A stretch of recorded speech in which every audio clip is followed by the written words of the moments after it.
Hello. Oh, you know what? I didn't plug this in. Welcome to Irreverent Health I Can't Even Meal. Hold on one second.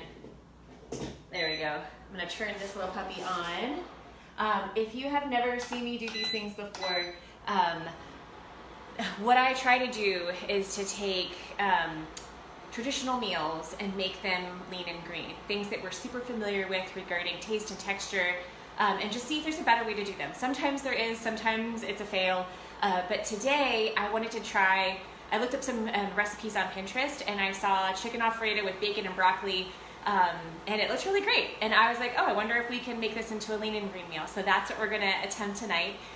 If you haven't already, if you like these videos, if you find them helpful for you and you want to see more of them, if you'll go to the YouTube channel, it's called Irreverent Health, and you'll click on the subscribe button, that and then the little bell, that will help us. We're 3 away. We're so close to 100.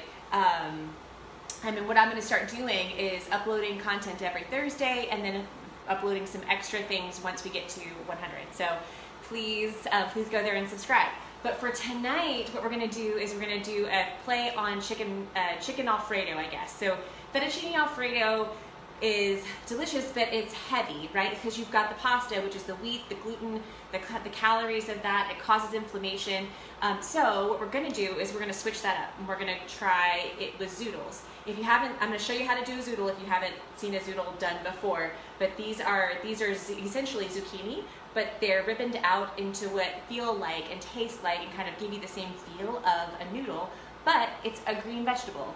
Blows your mind, right? Like, so it can feel the same, but taste great. The next thing is I took a rotisserie chicken because, I don't know if you can tell, I haven't showered today. It's pretty gross, right? Like sometimes if you're a new mom or you have issue, like you just can't sometimes. Today was one of those days. I just kept going and going and going and going. And so sometimes you need the convenience of something like a rotisserie chicken.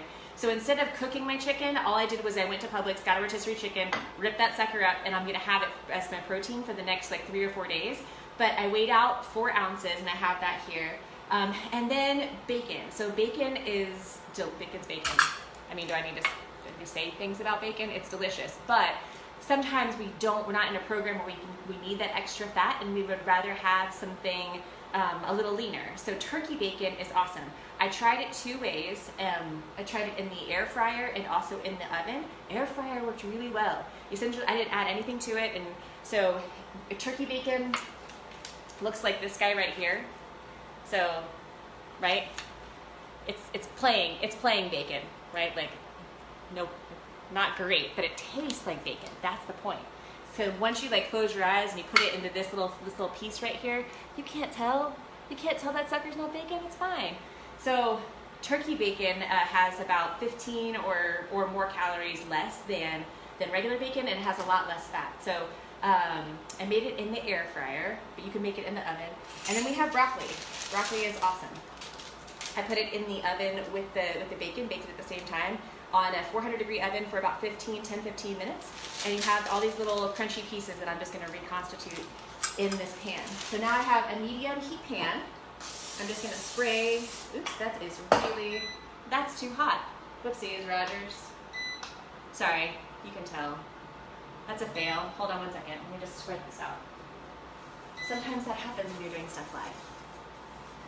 All right, so let's try this again. I think that's better. I'm gonna add a little bit of garlic. If you're on the 5-in-1, you do have to watch out for condiments, so be a little bit careful. I have the counts. I will have the counts tomorrow when I upload this to YouTube. So if you want or actually I have them in the Facebook chat too. So I'm adding about two garlic cloves. Again, convenience, right? Like I'm almost out of it. But I get the minced garlic in the little jar because that's a lot easier than cracking it, chopping it. You're short on time. This is better. All right, I'm gonna let that simmer down a little bit. And then I'm gonna add just a little bit of salt and pepper, 1/8 of a teaspoon each, over the top. At least I think I am. There we go. And let that cook just a tiny bit here. And then, so normally this recipe calls for whole milk and cream, and that's honestly not great. It's milk. It's not awful, but it's high in sugar, and it also has a potential to be inflammatory. So instead, I'm going to try this with a nut milk, which I do partly because I like to say nut milk. I don't know if you're like me and immature, but anytime I can be a little bit immature with anything I do, I try to do that. So I'm going to add that into the pan with the garlic and the salt and the pepper. And so what we're trying to do is make a base for the fettuccine or the Alfredo part of this. The other thing, though, is that to get a little bit because it asks for half and half. I'm trying this out. I'm going to do a couple of tablespoons of Greek yogurt to try and add some creaminess to it and see if it works. I've used non-fat Greek yogurt a couple of places in my cooking, and I found that it actually cooks down pretty well. Hey, Lisa! And I ask the question all the time, like, have you made fettuccine Alfredo before, and would you try it this way? All right, so all I've done so far, I have a pan, a little bit of minced garlic, salt and pepper, added almond milk, about a cup of almond milk, and that unsweetened. Oh, thank God. I thought I used the vanilla. That would have been really bad. This is unsweetened original Almond Breeze almond milk. And if you can get the nice almond milk, that's an okay one. I'm sure that there's all the reasons why you should get like one that's locally produced, but whatever. Same thing with the Fage. It's the 2% low-fat Greek yogurt. I'm gonna let that simmer a little bit and break down, and then I'm gonna add nutritional yeast. So I'm gonna lean in on this one so that you can hear what I'm about to say. So I got this at Publix. You can get it at Whole Foods, you can get it at Chamberlain's, you can get it at Hoover's, or any local place kind of like that. The cool thing about this is normally you have Parmesan cheese in Alfredo. Instead of using Parmesan cheese, which is, again, it can be high in sodium, high in fat, inflammatory, nutritional yeast is a vegetarian's best friend, and also someone who's trying to cut back on all those things' best friend, because it has a cheesy flavor. But the really cool part about it is it has it's considered a complete protein, which means it has 9 of the 18 amino acids that are not produced in the body. So just if you're working out and need some extra protein, you have nutritional yeast, which will give you the cheesy flavor, that texture, but won't harm you. It'll help you, which is amazing. It also, if someone has a milk allergy, this is obviously a non-milk product. I mean, I'm using the dairy yogurt, but you could use a non-dairy yogurt with this and the almond milk. And then also it's gluten-free, obviously, because there's no gluten in yeast. And then it has, protein, iron, selenium, zinc, B vitamins. And B vitamins, by the way, it's high in B vitamins, which is great for your mood. And then also fiber. So one thing I've been really playing around with is satiation, which means being full. And there are 8 different hunger hormones that you have in your body, and you want to be able to feel full. So you want to eat things with fiber, because fiber, what it does when you ingest it, those calories are like time release capsules. So they don't flood your body really quickly, they break down slowly, so you feel full longer. So again, nutritional yeast. If you haven't tried it, you totally should. It's gonna be a fun little experiment. And shoot. So I'm gonna wash this little guy out and then add the nutritional yeast in there.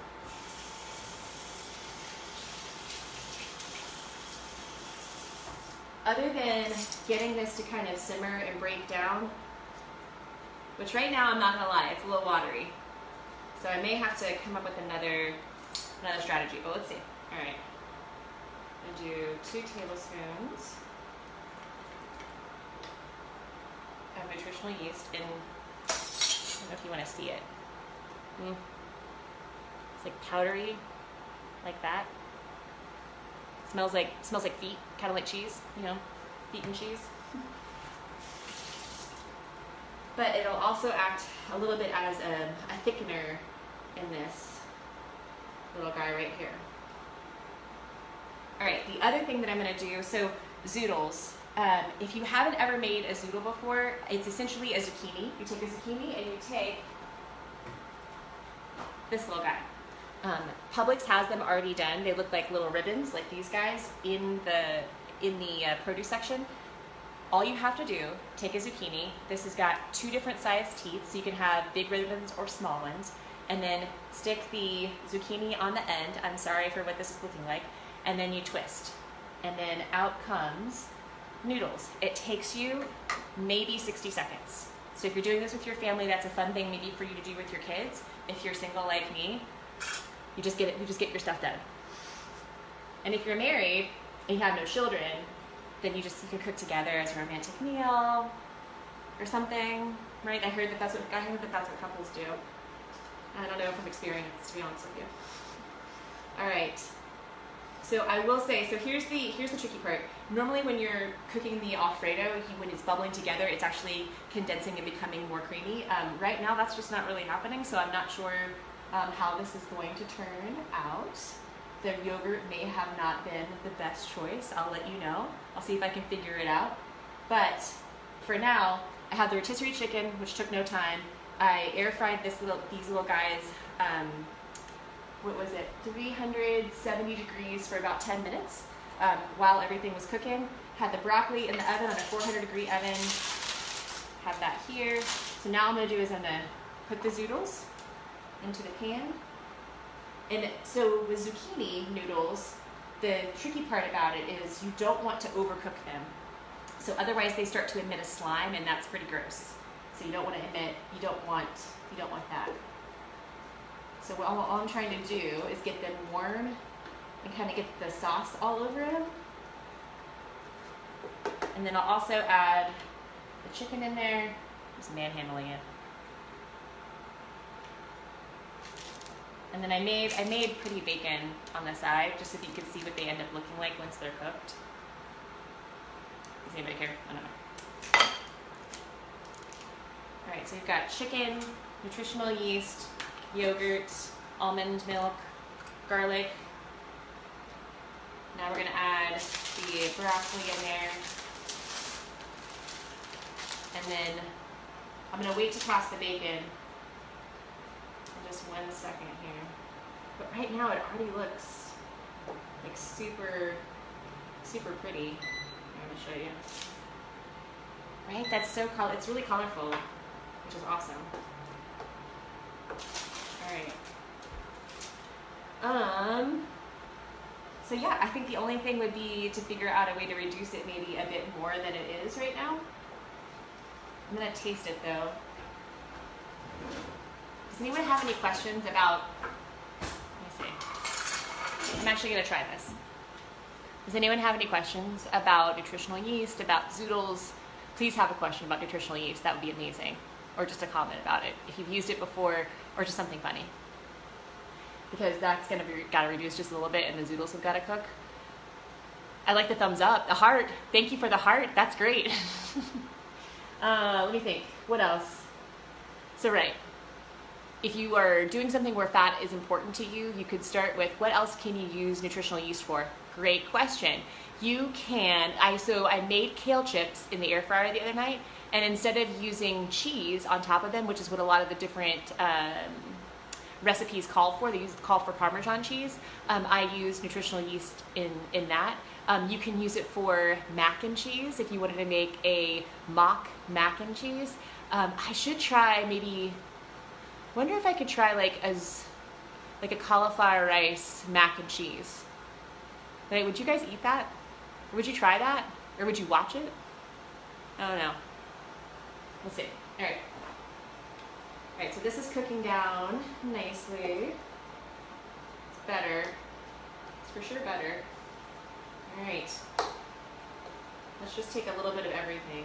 Oh, here's the other thing. With zoodles, you really need to cut them up, because otherwise they're too long, and the ribbon is as long as the zucchini is. So, all right. Oh, bacon. Okay. Can you eat it straight or only in cooking? gonna be honest with you, it smells like feet. So if you ate it straight, I mean, maybe you have a super interesting palate, but I don't recommend it straight. I think because it's a powder, it's like kind of like you wouldn't eat Parmesan cheese, just, well, maybe you would, but so it's not like Parmesan cheese. So yeah, you'd want to use it in cooking or to sprinkle it on top of something. Hold on.